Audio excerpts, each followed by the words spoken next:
नमस्कार, मी शिवम बोरकर गुरुजी या युट्यूब चॅनलवर आपलं सर्वांचं स्वागत आहे.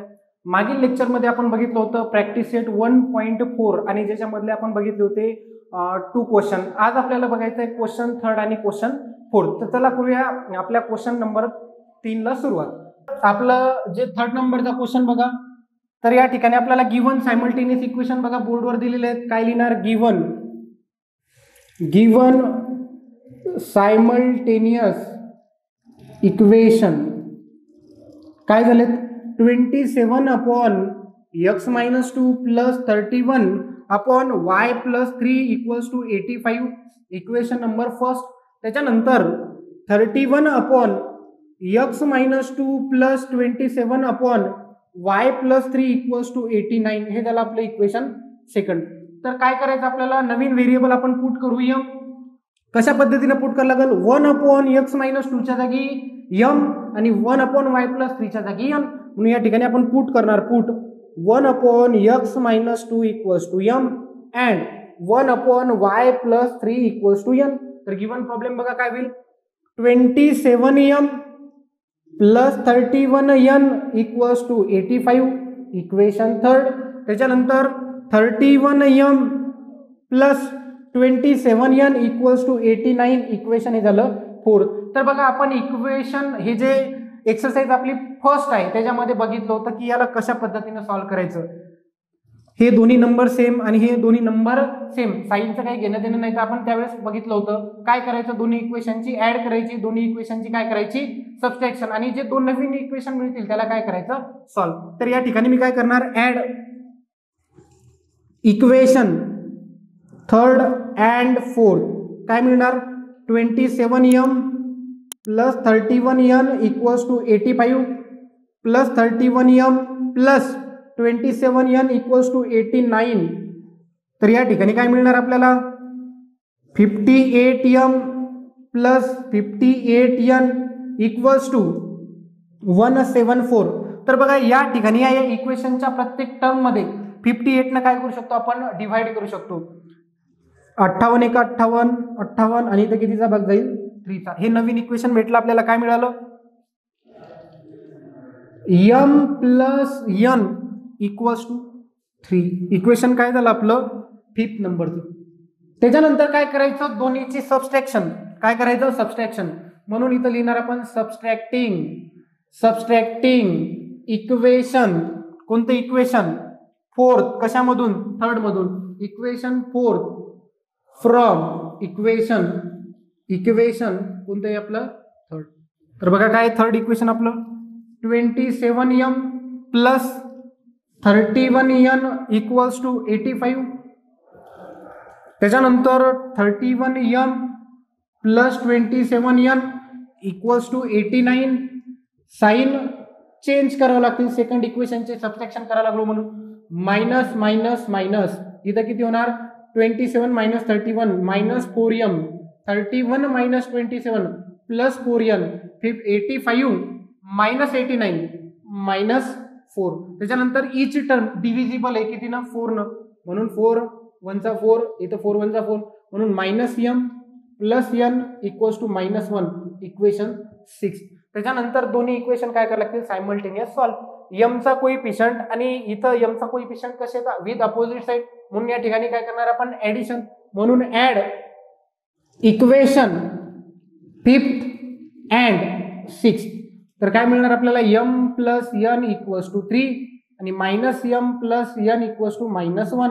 हे झालं 5th आणि हे झालं आपलं 6th. या ठिकाणी addition plus m minus m काय होणार? Cancel. n plus n 2n. 3 minus 1 2. त्याच्यानंतर 2 इकडे मल्टिप्लाय तिकडे गेल्याच्या नंतर डिवाइड. 2 divided by 2. आन्सर काय येणार? 1. त्याच्यानंतर आलेली व्हॅल्यू m आणि n च्या इक्वेशन मध्ये काय करायची? पुट. म्हणून put n equals to 1 in equation 5th. काय इक्वेशन आपलं? m plus n equals to 3. m plus n च्या जागी 1 इक्वल्स टू 3 प्लस 1 पलीकडे गेलेत काय होणार? मायनस 3 मायनस 1 इक्वल्स टू किती? 2. आपल्याला m आणि n ची व्हॅल्यू काय करायला मिळाली. त्याच्यानंतर काय करायचं? रिसबस्टिट्यूट म्हणजे रिप्लेस जे आपण पुट केलं होतं ते काय? की m बरोबर 1 अपॉन x - 2 आणि n equals to 1 upon y plus 3. तर या ठिकाणी m ची व्हॅल्यू किती मिळाली आपल्याला 2, म्हणजे 2 equals to 1 upon x minus 2 and n ची व्हॅल्यू किती मिळाली आपल्याला 1 equals to 1 upon y plus 3. त्याच्यानंतर ही टर्म इकडे डिवाइड, इकडे आल्याच्या नंतर मल्टिप्लाय 2 इंटू x मायनस 2, पलीकडे किती राहिलेत 1, 2 into x 2x, 2 into minus 2 minus 4 equals to 1.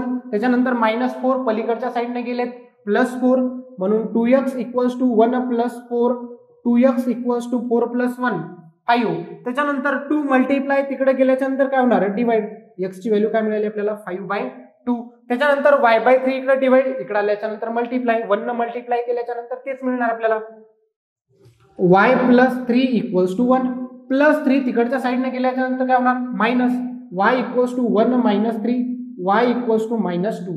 या ठिकाणी आपल्याला सोल्युशन काय मिळालं x,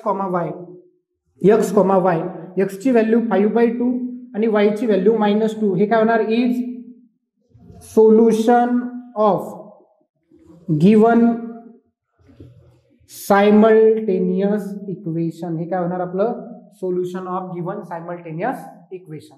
नेक्स्ट जे आपला क्वेश्चन आहे तो आहे क्वेश्चन नंबर लास्ट आपला जो आहे 4th नंबरचा. बघा या ठिकाणी काय करायचं, आपण इक्वेशन नंबरिंग देऊन टाकलेली आहे गिवन इक्वेशनला.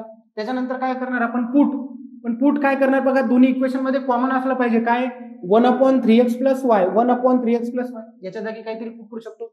आणि सेकंड याच्यात 1/3x minus Y, 1/3x minus Y याच्या जागी कोणतं तरी व्हेरिएबल काय करू शकतो आपण पुट. म्हणून या ठिकाणी काय करणार पुट 1/3x प्लस वायच्या जागी m अँड 1/3x मायनस वायच्या जागी n.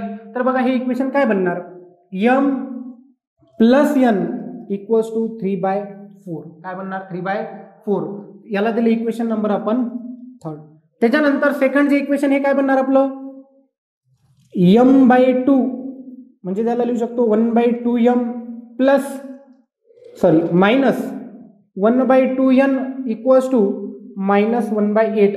तर बघा या ठिकाणी आपण हे 2 कॅन्सल करू शकतो. 2 कॅन्सल करायचे म्हणजे या इक्वेशनला काय करायला लागेल आपल्याला मल्टिप्लाय करायला लागेल. म्हणून याला काय करणार मल्टिप्लाय बाय 2. 2 न जर मल्टिप्लाय केले तर इथलचे 2 हे 2 काय होणार कॅन्सल, हे 2 आणि हे 2 काय होणार कॅन्सल, आणि इथं कितीचा भाग जाणार बेचूक 8. म्हणून हे काय बनणार m minus n equals to -1/4. हे झालं इक्वेशन नंबर आपलं 4. आता काय करायचं 3rd आणि 4th सायमल्टेनियसली काय करायचं सॉल्व. तर या ठिकाणी दोन्हीची काय करावं लागेल आपल्याला ऍडिशन. म्हणून या ठिकाणी काय करणार add equation 3rd and 4th. तर काय मिळणार बघा m plus n equals to 3/4 equation 3rd. त्याच्यानंतर m minus n equals to -1/4 equation 4. तर या ठिकाणी ऍडिशन काय होणार m plus m 2m plus n minus n cancel, 3/4 minus 1/4 म्हणजे काय होणार 2/4. दॅट इज बे दोन्ही 4. त्याच्यानंतर आपल्याला जी व्हॅल्यू मिळाली बघा काय मिळाली 2m इक्वल्स टू 1/2 2 गुणीला तिकडे गेल्यावर भागीला m equals to 2 into 2 that is 1/4. आणि नंतर काय करणार आपण ही व्हॅल्यू पुट करणार कोणत्या तरी इक्वेशन मध्ये. कोणत्या पुट करणार इक्वेशन 3rd मध्ये पुट करू. Put m equals to 1/4 in equation, कोणतं इक्वेशन आहे आपलं 3rd. करा पुट. काय 3rd इक्वेशन बघा m plus n equals to 3/4, 1/4 plus n equals to 3/4 plus 1/4 तिकडे गेल्याच्या नंतर काय होणार मायनस. म्हणून n equals to 3/4 minus 1/4. Denominator same, न्यूमरेटरची सबट्रॅक्शन. 3 मायनस 1 किती होणार 2/4. इथं काय व्हॅल्यू आपल्याला 1/2. त्याच्यानंतर ह्या ज्या आपल्याला व्हॅल्यू मिळाल्या नवीन व्हेरिएबलच्या ह्या काय करणार रिप्लेस. म्हणून या ठिकाणी काय करणार बोला replace m equals to 1/3x plus y, 3x plus y and n equals to 1/3x minus y, 3x minus y. तर m ची व्हॅल्यू काय मिळाली आपल्याला 1/4 equals to 1/3x plus y. त्याच्यानंतर क्रॉस मल्टिप्लिकेशन, या टर्मनं जर 1 ने मल्टिप्लाय केलं तर तीच term 3x plus y equals to 4. Equation किती नंबरचं तयार झालं आपलं 5th नंबरचं. त्याच्यानंतर n ची व्हॅल्यू बघा काय दिलेली आहे आपल्याला 1/2 equals to 1/3x minus Y. तर या ठिकाणी बघा क्रॉस मल्टिप्लिकेशन केल्याच्या नंतर 3x minus y equals to 2. Equation किती 6. त्याच्यानंतर काय करायचं आता बघा या ठिकाणी कोइफिशियंट सेम आहेत, अपोजिट साइन आहेत, म्हणून दोन्हीची काय करायला लागेल आपल्याला ऍडिशन. म्हणून या ठिकाणी काय करणार बोला आपण ऍडिशन ऍड इक्वेशन 5th आणि 6th. 5th and 6th काय equation 3x plus y equals to 4. त्याच्यानंतर 3x minus y equals to 2. 3x minus y equals to 2 हे झालं 5th आणि हे झालं आपलं 6th. 3x plus 3x 6x plus y minus Y cancel. 4 plus 2 किती होणार 6. 6 मल्टिप्लाय तिकडे गेल्याच्या नंतर डिवाइड 6 डिवायडेड बाय 6 आन्सर काय येणार 1. त्याच्यानंतर काय करू आपण x ची व्हॅल्यू पुट करू इक्वेशन 5th मध्ये. पुट x इक्वल्स टू 1 इन इक्वेशन 5th. काय 5th equation 3x plus y equals to 4. 3 into 1 plus y equals to 4. 3 plus y equals to 4. त्याच्यानंतर प्लस 3 तिकडे गेल्याच्या नंतर minus y equals to 4 minus 3. या ठिकाणी मिळालं y इक्वल्स टू 4 मायनस 3 किती y इक्वल्स टू 1. म्हणून या ठिकाणी x, y x ची व्हॅल्यू किती मिळाली आपल्याला 1 आणि y ची व्हॅल्यू किती मिळाली 1. म्हणून हे काय होणार is solution of given simultaneous equation. आणि या ठिकाणी आपली प्रॅक्टिस सेट 1.4 कंप्लीट झालेली आहे. जर तुम्हाला व्हिडिओ आवडला असेल तर नक्कीच सबस्क्राईब करा आणि लाईक करा.